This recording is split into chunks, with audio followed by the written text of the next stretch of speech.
Sir, सर्वप्रथम रयत शिक्षण संस्थेचे मी आभार व्यक्त करतो की त्यांनी द युनिक अकॅडमी आमच्या या संस्थेला ही संधी उपलब्ध केली. श्री दादा पाटील महाविद्यालय कर्जत येथील सन्माननीय प्रिन्सिपल श्री संजय नगरकर सर हे वारंवार विद्यार्थ्यांसाठी खूप नवनवीन उपक्रम राबवत असतात. विशेषतः विद्यार्थ्यांची मानसिकता खूप खंबीर आणि पॉझिटिव्ह कशी निर्माण होईल याची ते वारंवार काळजी घेतात. अगदी महाविद्यालयात प्रवेश घेतल्यापासून विविध क्षेत्रातील मान्यवर तज्ज्ञांचे हे सेमिनार्स इथं आयोजित करतात. खरंच कौतुकास्पद कामगिरी आहे. सो डॉक्टर संजय नगरकर सरांकडनं आम्हाला शिकण्यासाठी भरपूर काही मिळत असतं. ही माझी दुसरी वेळ दादा पाटील महाविद्यालयामध्ये येण्याची, त्यामुळं मला वारंवार इथे यायला आवडतं. सो धन्यवाद सर ही संधी दिल्याबद्दल. याच संधीची एक कृतज्ञता म्हणून आम्ही डॉक्टर संजय नगरकर सरांना युनिक अकॅडमीतर्फे एक भारतीय संविधानावर आधारित पुस्तक भेट देऊ इच्छितो. सर प्लीज ते स्वीकार करावं अशी विनंती.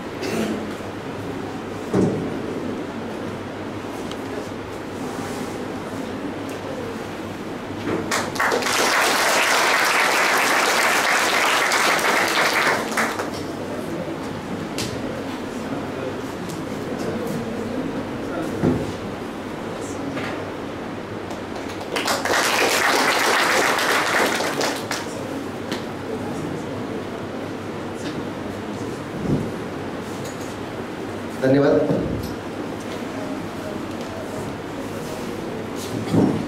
विद्यार्थी मित्र, आजचा विषय आहे स्पर्धा परीक्षांचे बदलते स्वरूप आणि पूर्वतयारी. आणि यातील पूर्वतयारी हा शब्द अत्यंत महत्त्वाचा आहे. आपल्यापैकी बऱ्याच जणांना स्पर्धा परीक्षांच्या स्वरूपाबद्दल कल्पना असावी, ज्या अर्थी आज वेळात वेळ काढून आपण सर्वजण आज आपण इथे जमलो आहोत. डॉक्टर APJ अब्दुल कलाम खूप छान असं नाव दिलंय. मला सांगायला अभिमान वाटतो नगरकर सर, मला डॉक्टर APJ अब्दुल कलामांसोबत 2 वेळा लंच करायची संधी मिळाली. त्यांच्या हातून उत्कृष्ट विज्ञान प्रोजेक्ट पुरस्कार सायन्स एक्झिबिशनमध्ये तो मिळवणारा महाराष्ट्रातील प्रथम येण्याचा मान मला मिळाला होता आणि त्यांच्या हातून मला बक्षीस मिळालं होतं. त्यानंतर पुण्यामध्ये माहीर MIT संस्थेमध्ये ज्यावेळी ते आले होते त्यावेळी महाराष्ट्रातनं 9 जणांची निवड झाली होती तिथे विचार मांडण्यासाठी. तर त्यामध्ये माझी निवड झाली होती आणि आम्हाला त्याच्यासोबत लंच करण्याची संधी मिळाली. त्यांनी प्रॉमिस केलं होतं की पर्सनल मेल ID देऊन I will reply you within 24 hours. तुम्ही कधीही मला मेल करा, मी तुम्हाला 24 तासात रिप्लाय करेन. दुर्दैवानं मी कधी त्यांना मेल केला नाही, शाय नेचर आपलं. परंतु ती आयुष्यभराची कमाई असं मी म्हणेन. खूप मोटिवेशनल पर्सनॅलिटी. आणि आज त्यांना आपण मिसाईल मॅन म्हणून ओळखतो.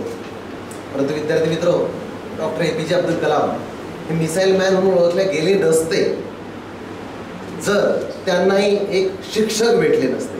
अल्टिमेटली सर्व विद्यार्थ्यांना घडवणारा कोणी असतो तर त्यांचा शिक्षक असतो, त्यांचे शिक्षक असतात. एक छोटीशी स्टोरी. APJ अब्दुल कलाम ज्यावेळी स्पेसमध्ये आपल्या इस्रो संस्थेसोबत काम करत होते त्यावेळी पहिलं रॉकेट प्रक्षेपण जे आपण लॉन्च करत होतो SLV नावाचं, तर त्याची जे काही प्रक्षेपण आहे ते फेल झालं. तर ते फेल झाल्यानंतर तिकडे बाहेर प्रेसची लोक वाट पाहत होती. डॉक्टर APJ अब्दुल कलाम चालले त्या प्रेसकडे संबोधन करायला आणि कारण सांगणार होते काय झालं काय नाही. तर तत्कालीन जे इस्रोचे संस्थापक अध्यक्ष आहेत डॉक्टर विक्रम साराभाई यांनी त्यांना थांबवलं आणि ते स्वतः बाहेर गेले आणि प्रेसला सांगितलं की कशामुळे मिशन फेल झाली वगैरे. आणि नंतर पुन्हा ज्यावेळी नव्यानं लॉन्च करायचं होतं SLV-3 त्यावेळी कुणाला संधी द्यायची म्हणून अनेक लोक वेटिंगमध्ये होते की आता मला संधी मिळेल, मला मिळेल. परंतु डॉक्टर विक्रम साराभाई यांनी पुन्हा विश्वास डॉक्टर APJ अब्दुल कलामवरच ठेवला. पुन्हा विश्वास ठेवला. त्यांनाही वाटलं नव्हतं की मला परत प्रोजेक्ट मिळेल. पुन्हा विश्वास ठेवला. यावेळी त्यांनी असे काहीतरी तांत्रिक बदल केले आणि यशस्वी प्रक्षेपण झालं. आता ज्यावेळी यशस्वी प्रक्षेपण झालं त्यावेळी परत प्रेस कॉन्फरन्सकडे जाताना डॉक्टर APJ अब्दुल कलाम थांबले की आता विक्रम साराभाई सर जातील. तर विक्रम साराभाईंनी सांगितलं नाही, आता इट्स युअर टाईम नाउ, तर तुम्ही जायचं. सो अपयशाचं श्रेय स्वतः घेत यशाची जी काही उंची गाठली आहे ती आपल्या शिष्याला मिळवून देत असं मोठं नाव जर कुणाचं असेल तर ते होतं डॉक्टर विक्रम साराभाई यांचं. आणि त्यांनी त्याच क्षणी त्याच इव्हनिंगला आपल्या तत्कालीन पंतप्रधानांना सांगितलं की आपला जो काही मिसाईल डेव्हलपमेंट करण्याचा प्रोग्राम आहे त्यासाठी माझ्याकडे उत्कृष्ट व्यक्ती तुमच्याकडे पाठवूया का. त्यांनी तिकडून होकार दिला आणि मग इस्रोमध्ये काम करायला अब्दुल कलाम हे DRDO मध्ये काम करायला गेले आणि मग त्यांनी तिथे ज्या मिसाईल बनवल्या, आज त्यांची ओळख आहे missile man of India. So प्रत्येक विद्यार्थ्यामध्ये काय गुण आहेत त्या गुणांना चॅनलाइज करता आलं पाहिजे, त्यांना वाव देऊन त्यांना उत्कृष्ट ठिकाणी कसं त्याचा उपयोग घेता येईल, वाव देता आला पाहिजे. हे एका शिक्षकाचं काम आहे. आणि खऱ्या अर्थानं मी दादा पाटील महाविद्यालयातील सर्वच शिक्षकांना कौतुकाने म्हणेल की तुम्ही हा वाव देताय. सो त्याबद्दल खरंच पुन्हा एकदा कौतुक करतो.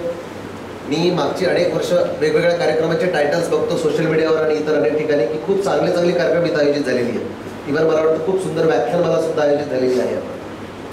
हे विषय आपल्याला ऐकायला मिळतात. तुम्ही सर्वच नशीबवान आहात आणि तुमचंही कौतुक विद्यार्थ्यांचं की तुम्ही सुद्धा इतर अनेक प्रलोभनं बाहेर असून सुद्धा इथं आज या कार्यक्रमासाठी वेळ देऊन उपस्थित आहात. So that shows the courage you possess. So that's the start for our today's session, how to prepare for these competitive exams. मग पूर्वतयारी या शब्दाला धरून आपण काही गोष्टी समजून घेऊया. पूर्वतयारीमध्ये काय काय करायला पाहिजे. सगळ्यात पहिला जो टप्पा असतो कुठल्याही विषयाची तयारी करायची असेल तर पहिला टप्पा जो असतो तो असतो मानसिक. लक्षात घ्या, उंच उडी मारणारा असो नाही तर धावणारा खेळाडू. क्रिकेट तुम्हाला आवडतं, क्रिकेटमधला खेळाडू घ्या, बॅट्समन, तो आधी मनात सिक्स मारतो मग ग्राउंडवर एक्झिक्यूट करतो. बॉलर हे आधी मनात ठरवतो की हा यॉर्कर टाकणार आहे मी आणि मग नंतर तो यॉर्कर एक्झिक्यूट करतो तिथे. सो कुठल्याही गोष्टीची तयारी करायची, एनी एक्झाम तुम्ही प्रिपेअर करताय तर त्याची पहिली तयारी असते ती मानसिक.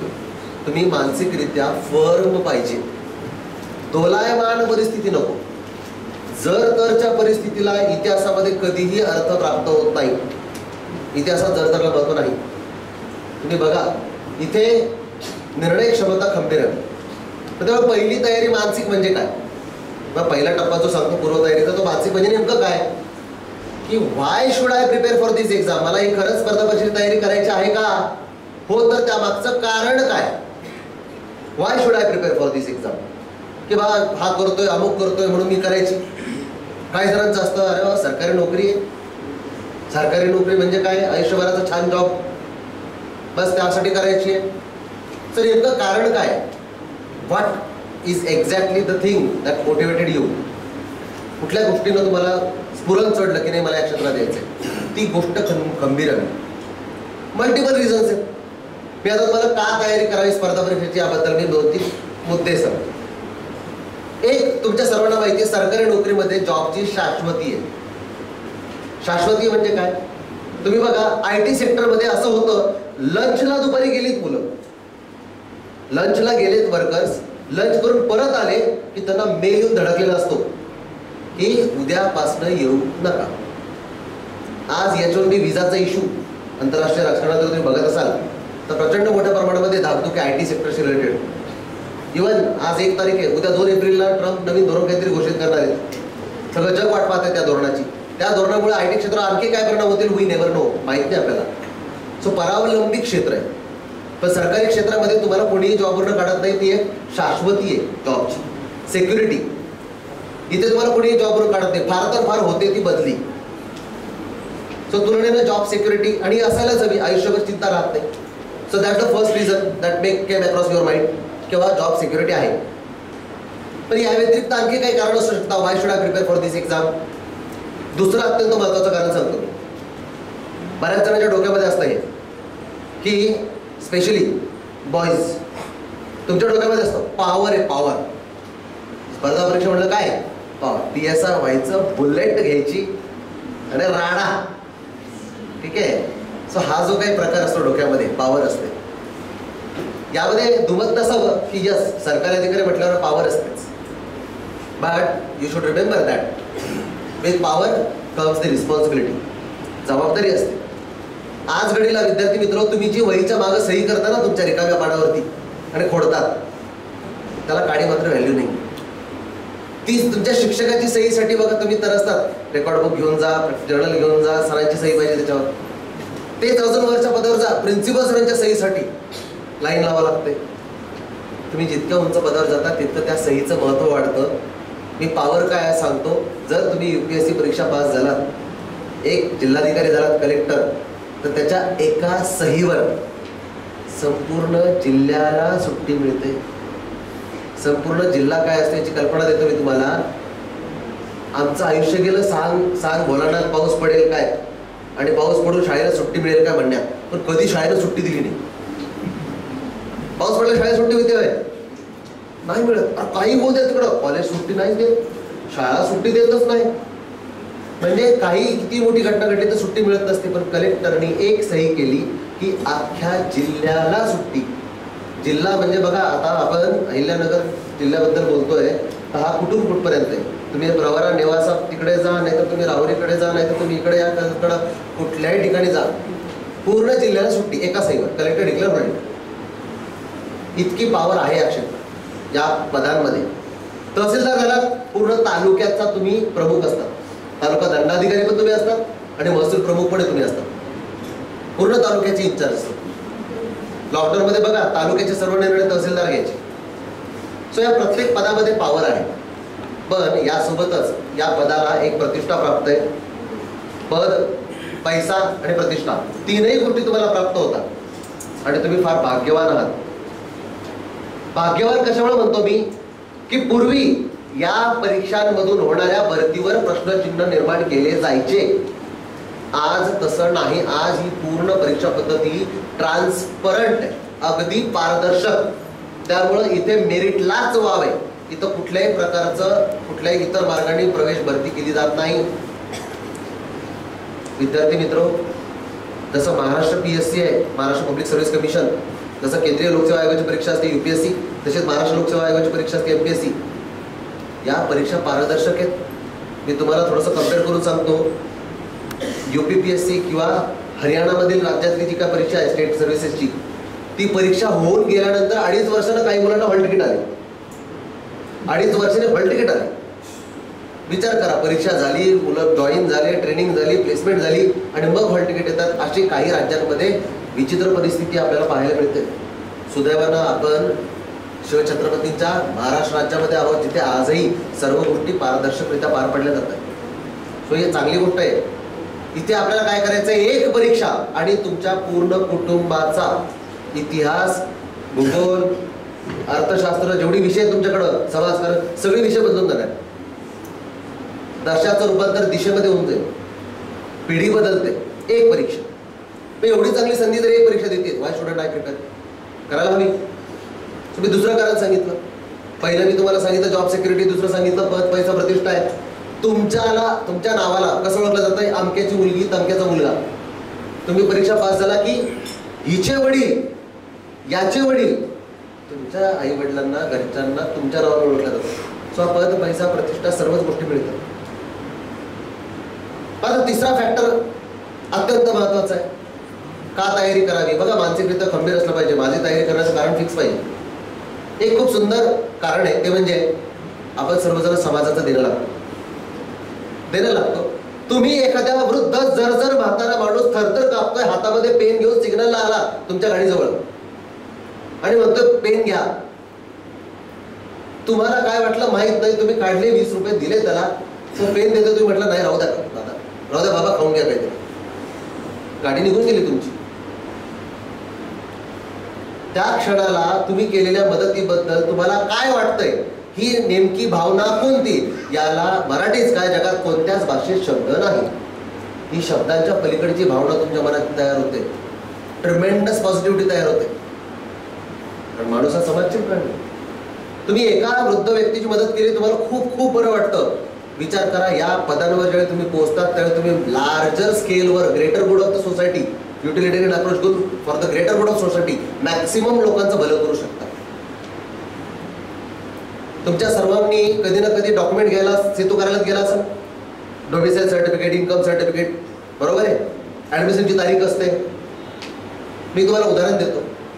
शुक्रवारची वेळ, संध्याकाळी 4 वाजता, खच्च भरलेलं ऑफिस, आणि तिथे एका अधिकाऱ्याने विचारलं असिस्टंटला, रे काय एवढी गर्दी कशाची म्हणे आज अचानक?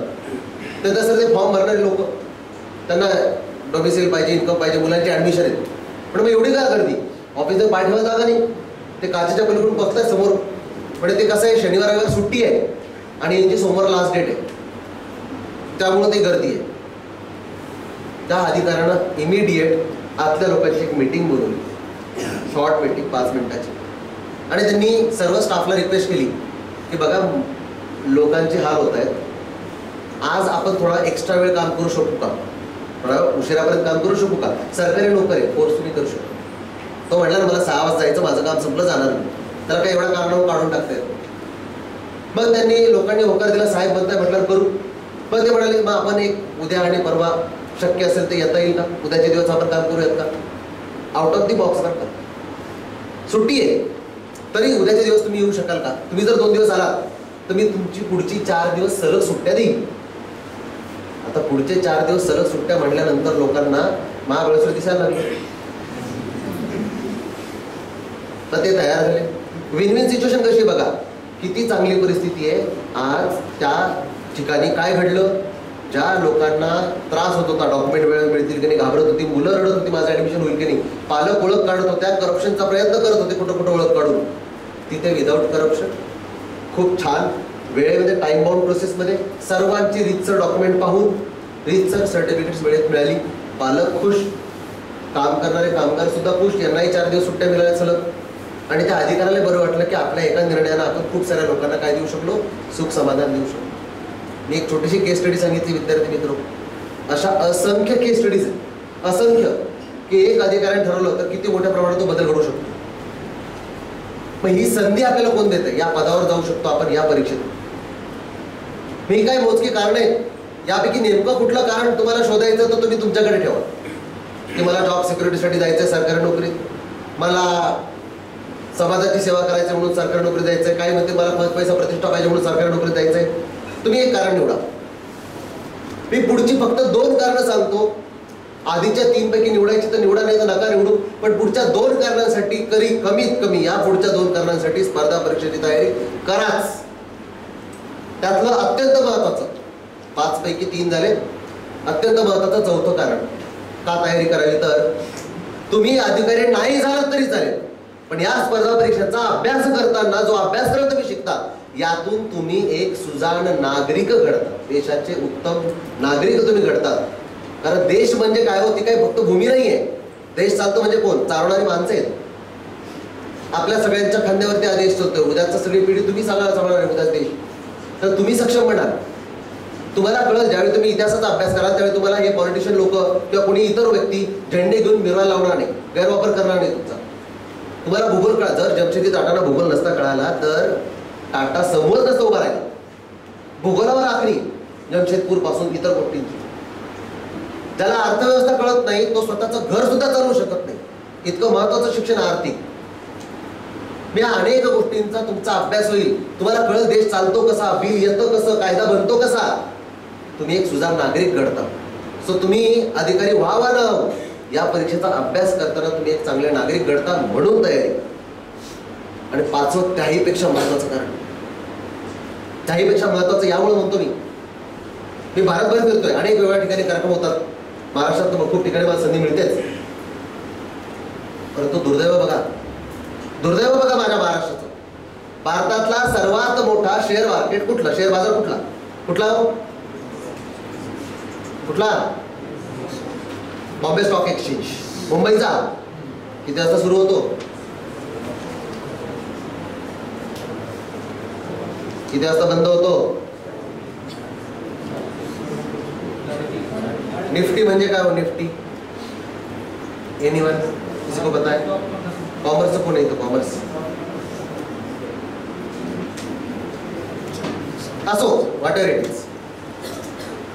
मी काय सांगतोय, दुर्दैव आहे आपलं महाराष्ट्राचं सर्वात मोठं शेअर मार्केट महाराष्ट्राचा, भारतातला, आणि आपल्या मुलांना माहीत नाही या गोष्टी. इतक्या चांगल्या पद्धतीनं या गोष्टी जर कुठे माहिती असेल, तुम्ही दिल्लीला मुलं बघा, चंदीगडला बघा पंजाबी, तुम्ही गुजरातांची मुलं बघा, तुम्ही तमिळनाडूची मुलं बघा, अहो ते वडिलांचा पोर्टफोलिओ सांभाळतायत. IRCTCचे शेअर ज्यावेळी नव्यानं लॉक होतात त्यावेळी ते सांगतायत PSUचा डिसइन्व्हेस्टमेंट होत आहे, पप्पा याला आपण कॅप करू. म्हणजे हे पोर्टफोलिओ पाहतायत. ही आर्थिक जी काही साक्षरता आहे ती आपल्याला येणं अपेक्षित आहे. दुर्दैव बघा महाराष्ट्राचं, 1000 अधिकाऱ्यांसाठी दरवर्षी UPSC परीक्षा कंडक्ट करते, सिव्हिल सर्व्हिसेस एक्झाम, ज्यात IAS, IPS, IFS, IRTS अशा अनेक वेगवेगळ्या पोस्टसाठी सिलेक्शन होतं. साधारणतः 1000 पोस्ट, कधी 600, कधी 900, कधी 1200, ॲव्हरेज आपण सरासरी 1000 पोस्टसाठी ही परीक्षा होते पदांसाठी. त्यातील आश्चर्यकारक म्हणजे 400 पदं ही फक्त 2 राज्यातील मुलं घेतात, उत्तर प्रदेश आणि बिहार. ज्या राज्यांना इतर ठिकाणी आपण बिमारू म्हणतो, बिमारू राज्य, बिहार, मध्य प्रदेश, उत्तर प्रदेश, राजस्थान याला बिमारू राज्य म्हणतात, BIMARU, बिमारू. पण त्याच राज्यातला सर्वात मोठा आकडा यशस्वीतांचा. हा आकडा महाराष्ट्राचा हा 2 आकड्यामध्ये गेला तर आपल्याला आनंद व्हायचा. 2 आकड्यात मी अभिमानाने सांगतो की एकेकाळी महाराष्ट्रातली मुलं फार कमी सिलेक्ट व्हायचे. आज महाराष्ट्रातला आकडा वाढतोय. मागच्या वर्षी जे UPSCच्या केंद्रीय लोकसेवा आयोगातून परीक्षेत पास झालेल्या विद्यार्थ्यांचा आकडा आहे, त्यातील महाराष्ट्राची 98 मुलं सिलेक्ट आहेत. मला अभिमान वाटतो की या 98 पैकी 74 विद्यार्थी हे आमच्या द युनिक अकॅडमीचे.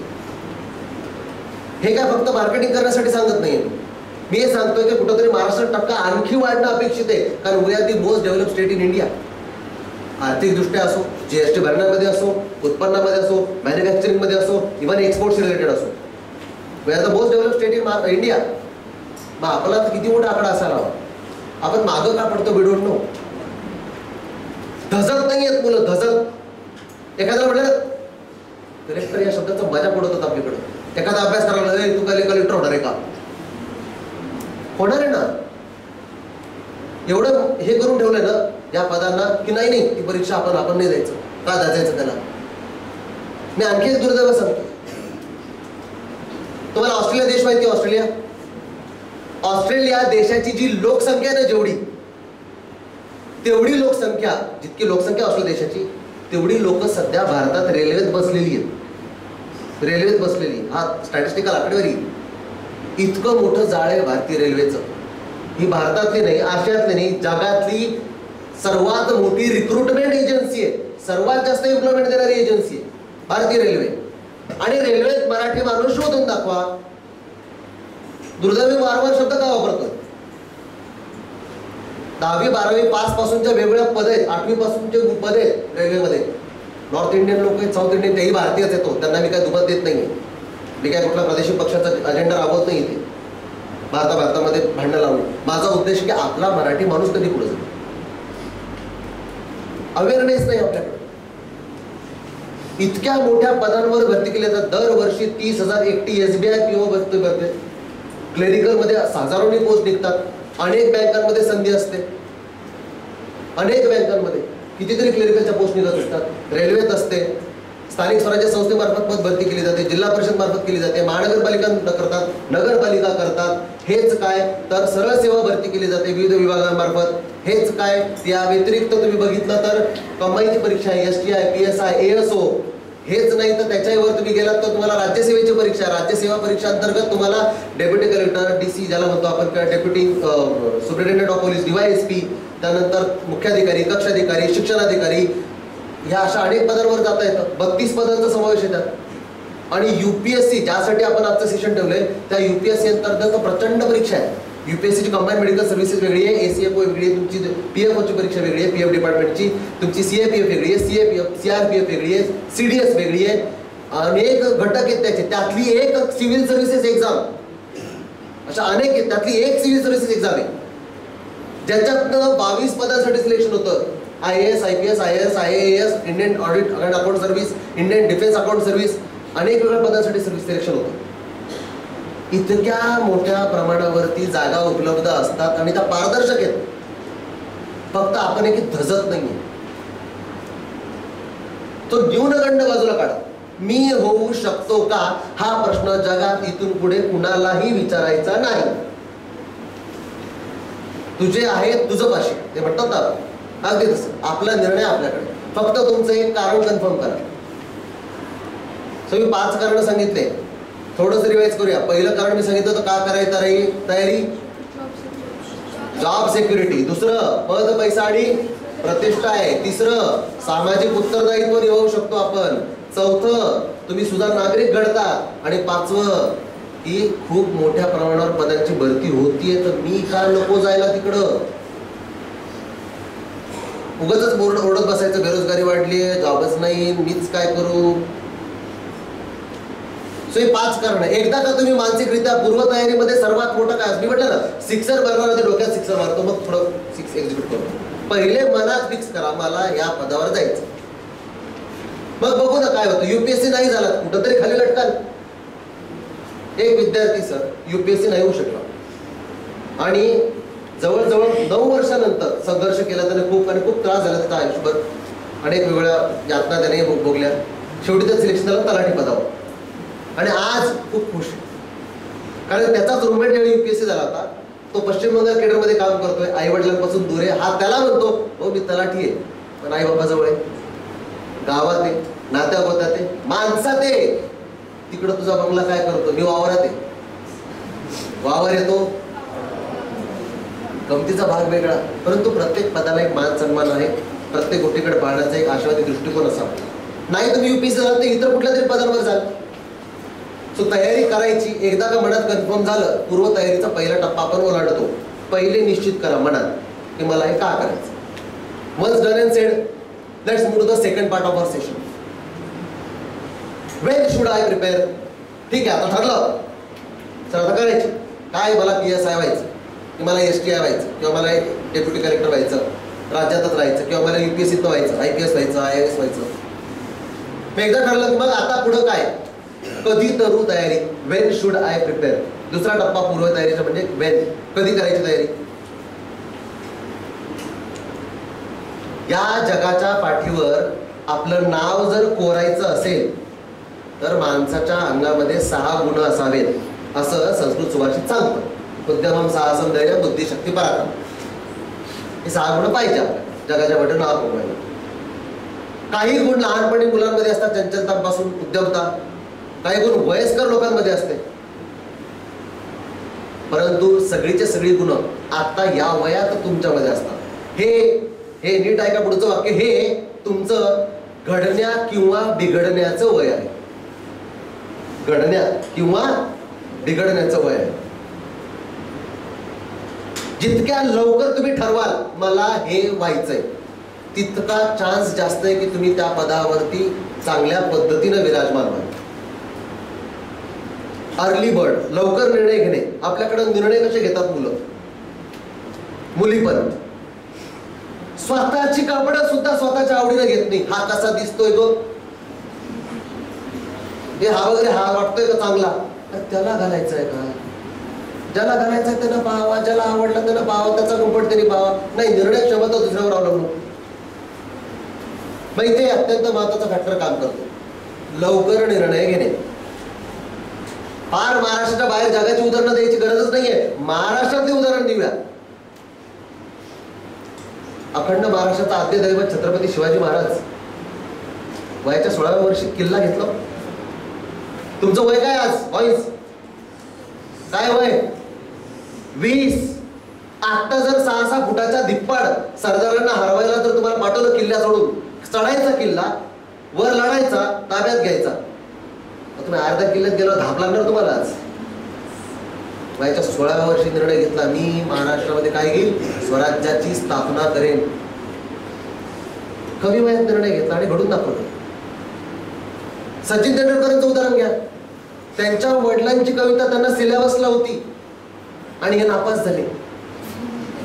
10वीला नापास. पण नाही, मला क्रिकेटच खेळायचं ना, मला माझं काय डोकं बाहेर झालं, मला क्रिकेट खेळायचं. पण जे करत तुम्ही मला एक बार कर, निर्णय घेतला त्यावर ठाम राहील. स्वामी विवेकानंद म्हणतात, decide one goal, take your goal and make that your breath. हे गोल म्हणजे तुमचा स्वतःचा श्वास बनवून टाका. त्या श्वास एकदा बनला की मग आपसुकच त्याकडे माणूस धावत जातो. आणि मग इतकं सुंदर आपल्याकडे महाराष्ट्रातले उदाहरण आहेत. कमी वयात निर्णय घेतला. मी वारंवार उल्लेख करतो एका परंपरेचा, जी इतिहासामध्ये काळा डाग म्हणून आपल्या भारतामध्ये राहिलेली होती. अस्पृश्यता हजारो वर्षांची परंपरा होती. अमुक अस्पृश्य तमुक अस्पृश्य, हे जवळ नको येऊ रे, तुझे रावले नको पडू देऊ रे, अरे असं कसं, गावाच्या बाहेर अरे, ही अस्पृश्यता. महान उगच बनत नाही. बघा, एक महान व्यक्ती, महाराष्ट्राचं सौभाग्य, महाराष्ट्रातील डॉक्टर बाबासाहेब आंबेडकर काय म्हणाले, मी अस्पृश्यता दूर करेन, मी ही अस्पृश्यता दूर करेन. डॉक्टर बाबासाहेब आंबेडकरांनी सांगितलं. हजारो वर्षांची परंपरा आहे. एकट्या माणसाला दूर करण्याची बघा, धमक दाखवण्याची बघा, विचार बघा किती स्ट्रॉंग आणि पॉझिटिव्ह आहे. मी दूर करेन. आणि आयुष्यभर स्ट्रगल केलं, संघर्ष केला. आणि भारताच्या संविधानात आहे आर्टिकल 17, अबॉलिशन ऑफ अनटचेबिलिटी. नंतर कायद्याने सुद्धा पारित करून ठेवले आपण. ही उदाहरणं आपल्या समोर आहे. कमी वयात निर्णय घेतले यांनी. दुर्दैव त्यांचं आहे की जे इथं आज हॉलमध्ये बसले तर अजून त्यांना माहित नसेल की मी काय करू, पुढं मी काय करणार, जर माहित नसेल तुम्हाला, ते फार दुर्दैवी आहे. निर्णय फॉर्म पाहिजे. मग कधी करायची तयारी, तर याच वयात तुम्हाला तयारी करायची आहे. ड्युरिंग युअर ग्रॅज्युएशन, कॉलेज चालू असतानाच तुम्हाला तयारी करायची. खूप चांगला काळ आहे. Then comes the third section, how should I prepare. चला, आपण बघितलं वाय शुड आय प्रिपेअर, मग बघितलं व्हेन शुड आय प्रिपेअर. आता मी सांगतोय how should I prepare. Sir मग मी दिल्लीला जाऊ का? मग माझ्या घरचे ना पुण्याला पाठवतच नाही मला. कशाला पाठवायचं, कशाला पाठवायचं, दिल्लीला कशाला जायचं? हे असं झालं की इंग्लिश शिकायचं म्हणजे लंडनला जावं लागतं. तसं काय आहे का? नाही ना. अननेसेसरी डिमांड्स तुम्ही करतात आणि मग परत पुन्हा म्हणतात की नाही त्यांना ऍडव्हान्टेज. काय ऍडव्हान्टेज नाही. पहिल्या रांगेत बसणारे जर हुशार असते तर मागच्या रांगेत बसणाऱ्याने आतापर्यंत हजारो लाखो कंपन्या नसत्या काढल्या भारतातल्या. असं काही नाहीये. वर्गाच्या बाहेर बसून शिकलेल्यांनी सुद्धा इतिहास घडवलाय. त्यामुळे असं काही नाही की मला हे मिळालं नाही, अमुक मिळालं. आपण रडगाणं खूप गातो, मला हे नाही, मला ते नाही, मला ते नाही. काय करायची तयारी, कशी करायची, पूर्व तयारीमध्ये नेमकं आता कशी तयारी करायची? खूप सोप्या सोप्या गोष्टी आहेत विद्यार्थी मित्र.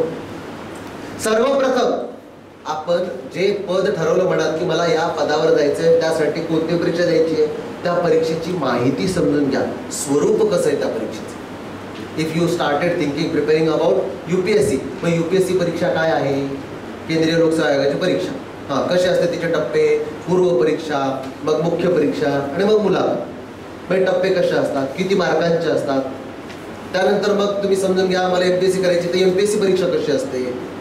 मग राज्यसेवानंतर कंबाईनची परीक्षा कशी असते. मला PSI व्हायचं तर त्याचा सिलेबस काय, स्वरूप काय, मग अभ्यासक्रम काय, नंतर त्याला कुठली कुठली पाठ्यपुस्तक वाचायची असतात. या सर्व गोष्टींचा पहिले अभ्यास करणं अपेक्षित आहे. Late your information overcome. म्हणजे तुमची काय होते, तुमची इन्फॉर्मेशन तुमच्याकडं जमा झाली पाहिजे सगळ्या गोष्टींची. कुठल्या गोष्टींची, की नेमकं कोणत्या पदासाठी तयारी करायची, ती परीक्षा कशी आहे, स्वरूप काय, अभ्यासक्रम काय.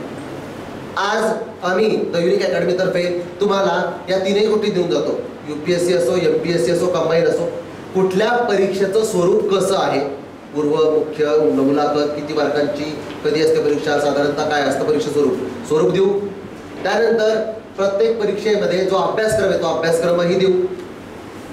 अभ्यासक्रम कसा असतो, कुठला कुठला पार्ट आहे त्याच्यामध्ये, आणि सोबतच आपण बुकलिस्ट सुद्धा प्रोव्हाइड करू. आपण आपलं जे कॉम्पिटेटिव्ह एक्झाम सेल आहे त्यांच्याकडे ह्या सर्व गोष्टी सॉफ्ट कॉपीमध्ये प्रोव्हाइड करून देऊ. तुम्ही ज्यांना इच्छुक आहे त्यांना ते पुरवल्या जातील. आम्ही हे सर्व पुरवू तुमच्याकडे. पहिले त्यातनं जा, स्वरूप पहा, टप्पे पहा, अभ्यासक्रम पहा, पुस्तकांची यादी पहा. दुसरा भाग काय करायचा, एकदा का मला कळालं या परीक्षा स्वरूप असं आहे, मग तुम्हाला करायची तयारी ती तुमच्या पाठ्यपुस्तकांची. पाठ्यपुस्तकं म्हणजे स्टेट बोर्ड किंवा NCERT, स्टेट बोर्ड किंवा NCERT जे अभ्यासक्रम तुमच्या 7वी, 8वी, 9वी, 10वीला शाळेत पुस्तकं वाचलीत तर तीच वाचायची. तुम्ही म्हणता सर मी तर 8वी पास आहे, मला सर 8वीला 90%, 10वीला 60 झाले पण 8वीला 90. मग मी परत कशाला वाचू? लक्षात ठेवा, आपला बुद्ध्यांक वाढलेला. मला सांगा, 8वीचे तुम्ही हुशार का आत्ताचे तुम्ही हुशार? आत्ताचे का 8वीचे? टक्क्यावर नाही ठरत हुशारी. तेव्हा कदाचित तुम्हाला तो नियम नाही कळाला, ओमचा नियम, तेव्हाही 9वीला सिलेबसला, तेव्हा नाही कळाला, आता तो कळेल. सो बुद्ध्यांक तुमचा वाढलाय, त्यामुळे ती पुस्तकं परत वाचा. आता तुम्हाला चांगल्या पद्धतीनं आकलन होईल त्या पुस्तकाचं. सो 7वी ते 12वीची अभ्यासक्रमातील either state board or NCERT तुम्ही ज्या भाषेत शाळेत शिक्षण घेतलं त्याच भाषेतली पुस्तकं वाचायची. बरेच जण म्हणतात सर NCERT इंग्लिश आहे, मी तर मराठीत शिकलो, मग आता इंग्लिश कसं जमन मला. तर तुमच्याकडे 2 पर्याय.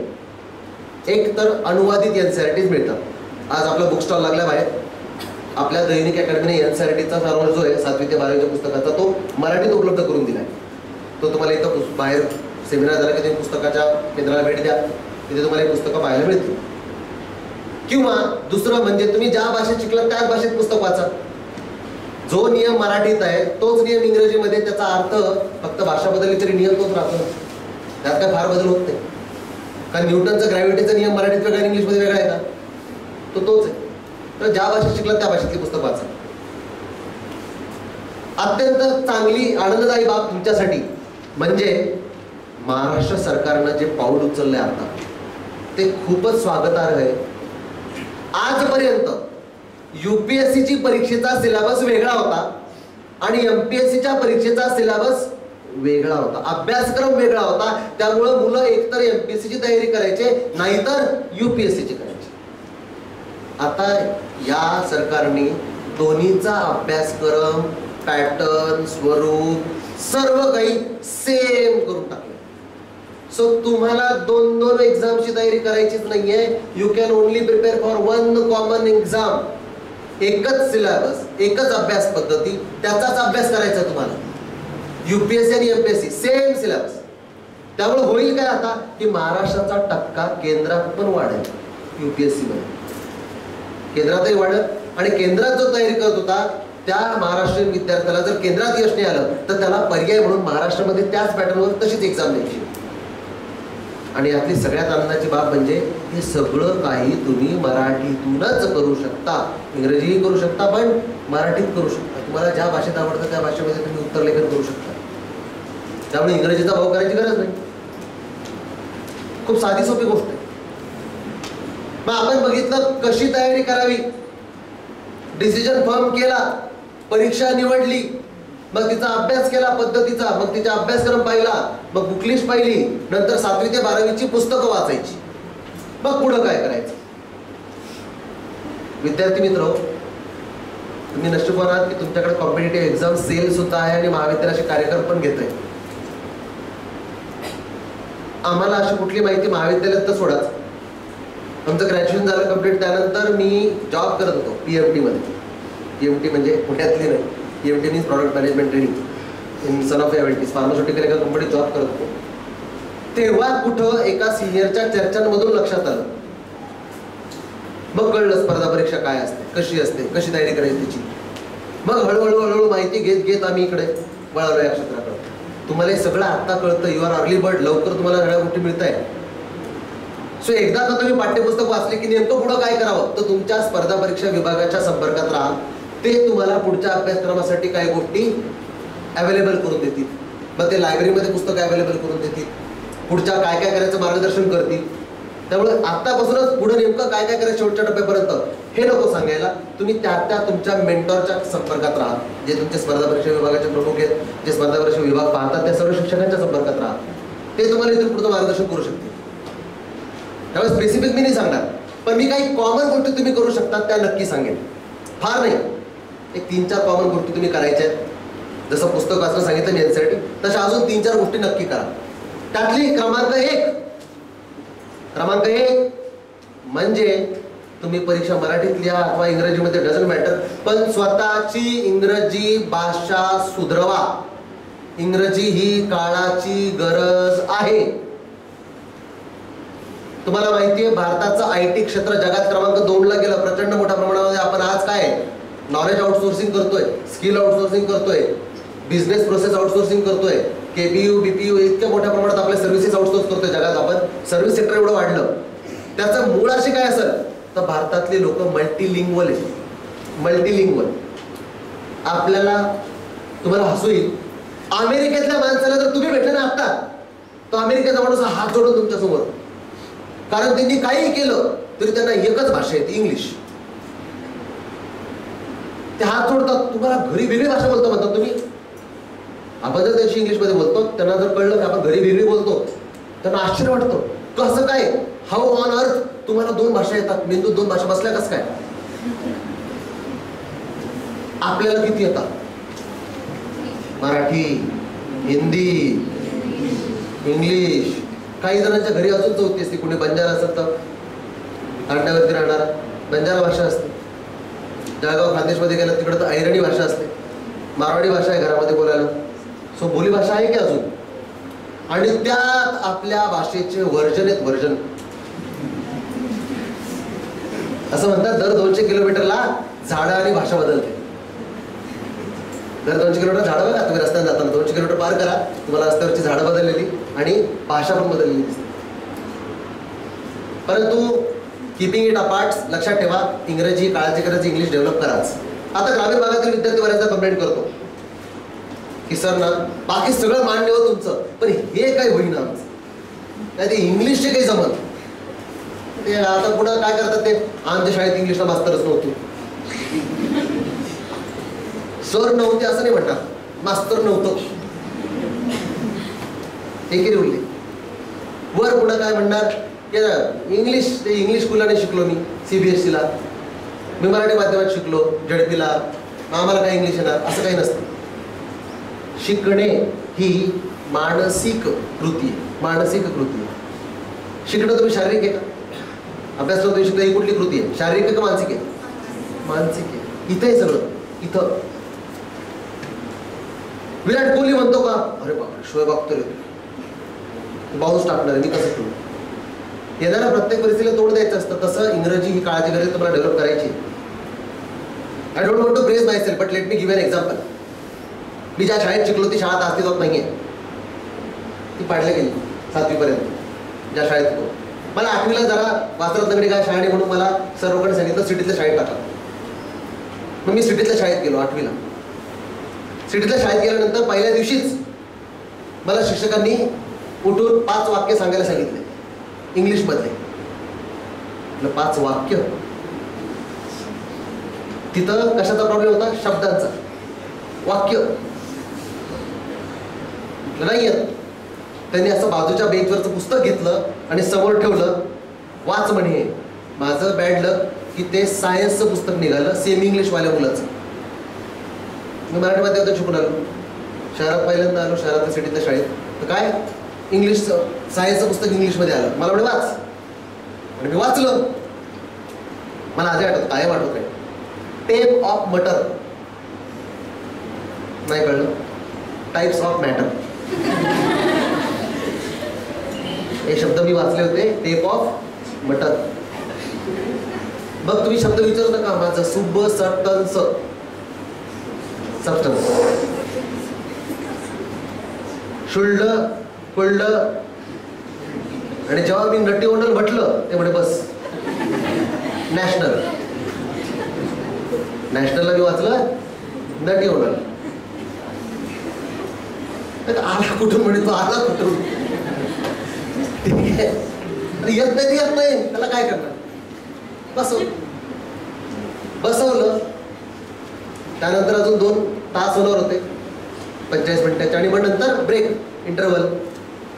पण त्या मधल्या 2 तासांमध्ये अख्ख्या वर्गाने मला चिडवणं सुरू केलं इंग्लिश शब्दांवरून. ठीक आहे. मग एक जण म्हणाला, हे तुला वॉटरमेलन माहिती आहे का?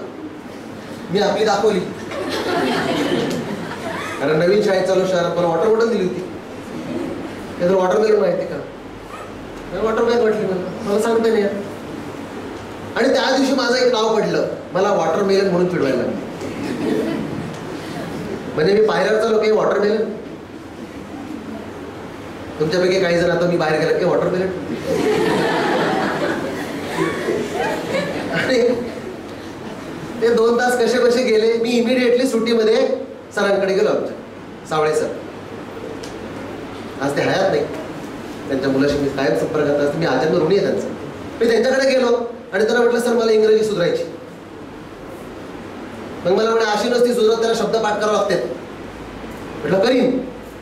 म्हटलं रोज 5 काढावं लागतं. रोज किती शब्द पाठ करायचे? 5. म्हटलं करीन. ठीक आहे म्हणे.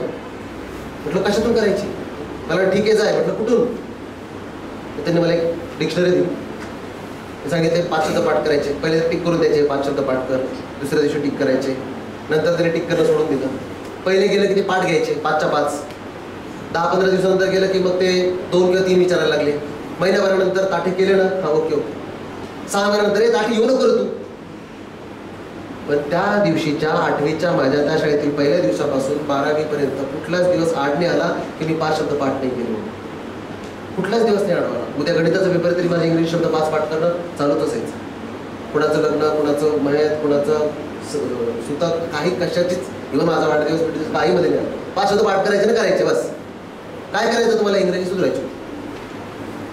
कारण over the period of time now I am in a position to deal all my lectures in English. मी दिल्लीमध्ये शिकवतो, वेगवेगळ्या राज्यांमध्ये सेमिनार्स घेतो. इव्हन मी मधल्या काळात पार्ट टाइम जॉब म्हणून अमेरिकेतल्या मुलांचा होमवर्क करून द्यायचा. अशी पण एक नोकरी असते. तिथली मुलं शाळा सुटली इकडं रात्री 2 वाजता 1:30 वाजता लॉग इन करायचं आणि त्या मुलांना जो काही शाळेत होमवर्क आला तो आपण सोडवायचा, त्यांना मदत करायची, ते पैसे मिळायचे. I done everything in English. I wrote all my mains in English. मग ही भीती माझी दूर झाली. आज ज्यावेळी माझ्या गावाकडचे मित्र किंवा भागातले मित्र आहेत, कोणी ऑटो चालवतो, कोणी बस चालवतो, कोणी वेगळ्या भागावरती, ते म्हणतो अरे मोठा झाला. मी म्हणतो मेहनत केली, असंच मोठं होत नाही. फार मोठा म्हणून झालो नाही असला भाग नाही, परंतु आपण आपल्या फिअरवर ओव्हरकम करणं गरजेचं आहे. ही खेळ सगळा मानसिक आहे. विद्यार्थी मित्र होऊ शकतो. तर मी तुम्हाला म्हटलं ज्या काही कॉमन गोष्टी तुम्ही करू शकता त्यामध्ये एक इंग्रजी सुधारा. दुसरी एक अत्यंत महत्त्वाची गोष्ट तुम्हाला करायची विद्यार्थी मित्र, ती म्हणजे कंपल्सरी रोजचा रोज पेपर वाचलाच पाहिजे. न्यूज पेपर, वर्तमानपत्र रोज वाचलंच पाहिजे. आपल्याकडे वर्तमानपत्र उपलब्ध असतं का सर? वर्तमानपत्र असतात ना उपलब्ध सर्व. ते संध्याकाळी असे गोळा झालेले पाहिजे, ते कोरेकरकडे नसावे. रोज वर्तमानपत्र वाचायचं. तेही आलं तसं. मी पूर्वी कार्यक्रमात विचारायचो किती जण वाचतात रे, किती नाही. आता तो टाइमपास नाही करत मी, कारण मला माहिती बरेच जण वाचत नाही. आणि जे वाचतात ते कसे करतात? काल मॅच पाण्यात दिवस घालवला, आज पेपरला उलटा टाकतात, परत तेच पुन्हा मॅचमध्ये काय केलं, काय झालं, आणि मग दुसरं पान पाहतात. त्याच्यावरती असतं काहीतरी माहिती. कोणत्या हिरोचं काय चालू आहे, कोणता पिक्चर येऊन राहिला. आता कोणता आला सलमान खानचा? हा, सिकंदर आलाय. आणि त्या कतरिना कैफचं लग्न कोणासोबत झाले? विकी कौशल. आणि ती आलिया भटला काय मुलगा आहे, मुलगी आहे? मुलगी आहे. इथं काही जण सर नावासहित सांगू शकता बरं, काय नावं ठेवली ते सुद्धा सांगू शकतात. कुठल्या परीक्षेत हे प्रश्न? सर वायवाला विचारतो का आपण? नाही विचारत. अननेसेसरी इन्फॉर्मेशनचा भरणा करून ठेवला तुम्ही डोक्यात. कचरा आहे. So don't get involve in to that. Newspaper आहे तसं रितसर वाचा. मथळ्यापासून सुरुवात करा. हेडिंग वाचा, सब हेडिंग वाचा, त्यातला मजकूर वाचा, संपादकीयचं पान वाचा, लोकांनी ज्या वाचकांच्या प्रतिक्रिया नावात सदर असतात ते वाचा. जर नाहीच कळलं काय वाचायचं तर तिथल्या लायब्ररीयन सरांना विचारा की सर यातलं मी काय वाचू. काही दिवस सवय लागेपर्यंत ते सांगतील आपलं हे आर्टिकल वाचा, ते वाचा. मी ते एक हंबल रिक्वेस्ट आहे सर माझी, सर शक्य असेल तर एक वर्तमानपत्रावरती 1 तासिका सुरू करा, भले आठवड्याची का असेल, पण एक न्यूजपेपरवरचं सेशन असावं जेणेकरून या पिढीला कळेल की वर्तमानपत्र कसं वाचावं, कोणते आर्टिकल कसे वाचावे, त्याच्यातनं काय शिकायला मिळते म्हणून, याचा वापर कुठं होतो म्हणून. सो वर्तमानपत्र दररोज वाचा. आपल्या जगात काय चाललंय आसपास या सगळ्या गोष्टीचं भान आपल्याला असावं. सो इंग्रजी सुधारा, वर्तमानपत्र वाचा. आणखी मी एक सांगेन, तुमच्यापैकी काही जणांना आवड असेल कदाचित, कौतुकास्पद आहे, पण बऱ्याच जणांना आवडत नाही, ते म्हणजे अवांतर वाचन करणे. विद्यार्थी मित्र, वाचाल तर वाचाल उगाच म्हणत नाही. अवांतर वाचन करावंच माणसानं, त्याशिवाय मनश्चक्षु उघडत नाही. आजचं तुमचं जग जे आहे ना ते व्हिज्युअल झालंय. व्हिज्युअल मीन्स काय बघायला आवडतं तुम्हाला मोबाईलवर? काय? रील्स. असं कोणी आहे का मी आज फक्त एकच रील पाहिला हा झाली, असं आहे कोणी? आहे. किती वेळ जातो रील पाहण्यात? कमीत कमी सांगा, जास्तीत जास्तचा मला माहिती आहे, कमीत कमी सांगा. किती? 1 तास, 2 तास? तुमच्यापैकी किती जणांचं इंस्टाग्राम अकाउंट आहे? ठीक आहे. किती जणांचं इंस्टाग्राम अकाउंट नाही? आता ज्यांच्या हातावरती त्यांनी काय करायचं? ठीक आहे. फेसबुक अकाउंट नाही असे किती जण आहे? गुड. मोबाईल नाही असे किती जण आहे?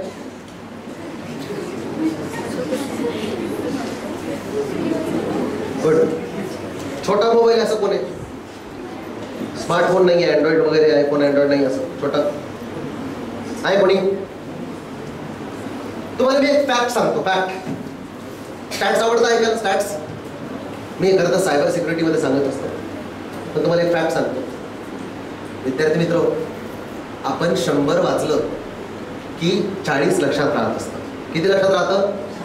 The average retention capacity of human brain is 40%. 100ला किती लक्षात राहणार आहे? म्हणून शाळेत पासिंगला 35% असतं. कळालं तुम्हाला? कारण माहित होतं ॲव्हरेज रिटेन कॅपॅसिटी 40% रिटेन करतो माणूस. त्याच्याही खाली आला तर 35वर ढक्कल पास, त्याच्या खाली चाललं तर नापास. आता बघा,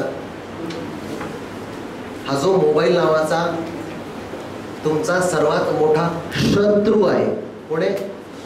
The biggest enemy of your life is your device, mobile device. Biggest enemy you can never imagine. अहो, तुमच्यातला सगळ्यात मोठा जळकुटा नातेवाईकातला कोणी असेल, तुमच्यावर खार खाणारा अख्ख्या जगातला कोणी शत्रू असेल, तो याच्या तुलनेत नगण्य इतका भयंकर मोठा शत्रू कोण आहे? मोबाईल. ते गाणं राजेश खन्नाचं, तसं आहे हा मोबाईल. दुश्मन दुश्मन जो दोस्त तो से भी प्यारा है. हाय कोण तो? दुश्मन. आता तुम्हाला फॅक्ट सांगतो, ज्यांचा स्क्रीन टाइम मोबाईलकडे बघायचा, मग ते रील असो, इन्स्टा असो, फेसबुक असो, एनी अदर मटेरियल असो, चॅटिंग करणं असो, ज्यांचा स्क्रीन टाइम हा 2 किंवा 2 तासापेक्षा जास्त आहे, किती? 2 किंवा 2 तासापेक्षा जास्त आहे, त्यांचं मेमरी रिटेन्शन हे 20% आलंय. 20%. आणि ज्यांचा स्क्रीन टाइम, पुढचं वाक्य त्याच्यापेक्षा डेंजर आहे, ज्यांचा स्क्रीन टाइम हा 8 तासाच्या वर आहे, 8 तासाच्या वर, त्यांची रिटेन्शन पॉवर ही सिंगल डिजिट मध्ये, 0 ते 9 मध्ये. दॅट मीन्स अनेक पालक तक्रारी करतात आमच्याकडे की हा अभ्यास तर खूप करतो पण लक्षात राहत नाही. त्याचं कारण अभ्यास करत नाही अशातला भाग नाही आहे. या स्क्रीन टाइममुळे तुमचं रिटेन्शन कमी झालंय. किती कमी झालंय हे काय फक्त विद्यार्थ्यांना नाही, सर्वांना लागू होतं, पालकांना सुद्धा, शिक्षकांना सुद्धा. की तुम्ही मोबाईलकडे जर बघत असाल, passive involvement in your devices, तर लक्षात ठेवा, कोणी मोबाईल, कोणी काय काय विसर, बघा, रुमाल विसरतंय, कोणी गाडीची चावी विसरतंय, कोणी जोडीनं बाजारात जाते, एकटंच वापस येते.